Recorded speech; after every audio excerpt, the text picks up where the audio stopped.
Greetings to all my Digi peeps. Hope you are all doing well today. Finally, bringing you my review on The Matrix Resurrections. I saw this movie a little before 2021 was out the door, and I have been meaning to post this video a while back now. However, better late than never, they always say. I have a bit to say on this movie, linked to a franchise I grew up on, so let's just jump into it. Spoiler alert, by the way, if you haven't seen The Matrix Resurrections, be warned. Let's get going. Okay, now I think it's appropriate to start with a key element that sold this movie for me, and probably many others in that regard. Keanu Reeves and Carrie-Anne Moss returning for what I am sure made many people have high expectations for this long-awaited film. Now, if you're a fan of the franchise like me, I already hear you asking, how are they back? Didn't they die in the last movie? If I recall correctly, something about the machines rebuilding Neo and Trinity to keep the pair separate, but together, but also separate. They are in close proximity in their pods while they are jacked into the Matrix. They go to the same coffee shop, but Trinity is married with 2 children, so Neo can admire her from afar, but never be with her.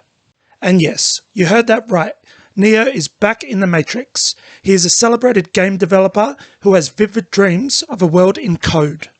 He spends his days speaking to Neil Patrick Harris, who plays the role of his therapist, and even has a prescription for blue pills, which harkens back to the red or blue pill dilemma he had as a choice to either stay in the Matrix or break free, which I think was a nice little Easter egg.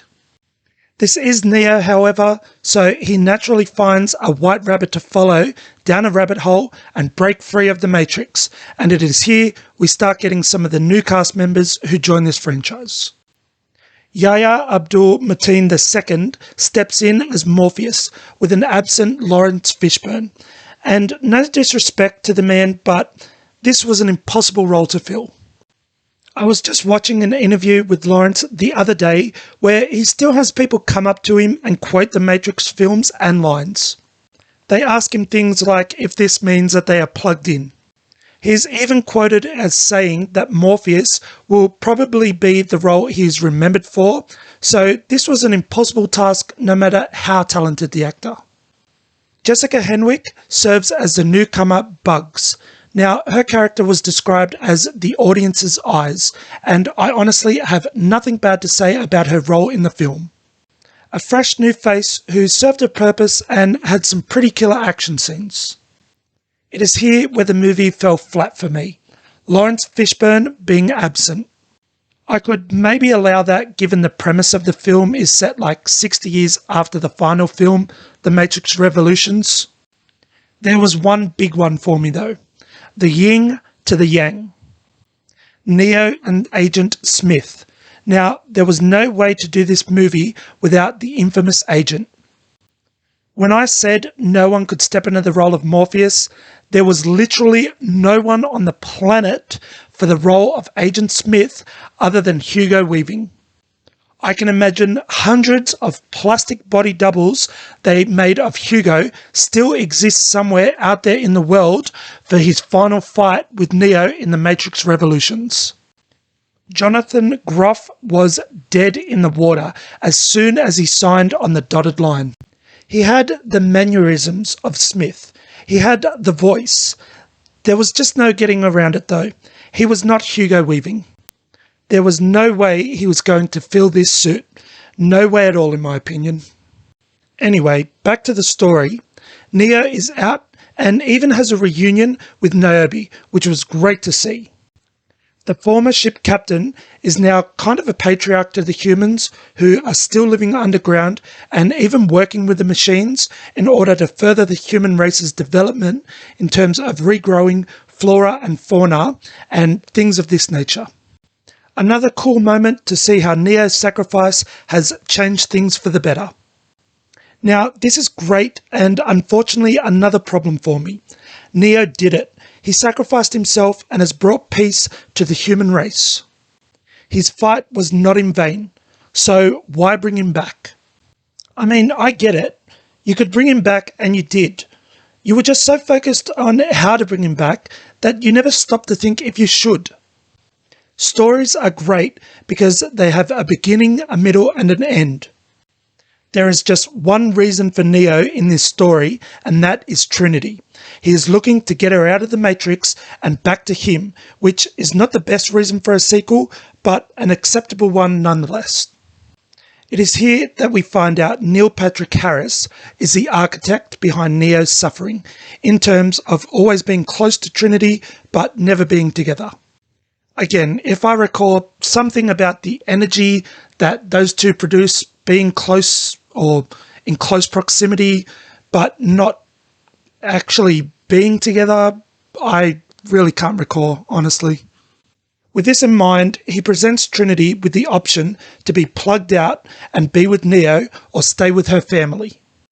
It is in the excruciating last second that she breaks free from her passive-aggressive husband and locks hands with Neo, causing a huge blast of energy. A great scene visually, but So Neo has Trinity, time to fly away, a feat Neo cannot accomplish anymore.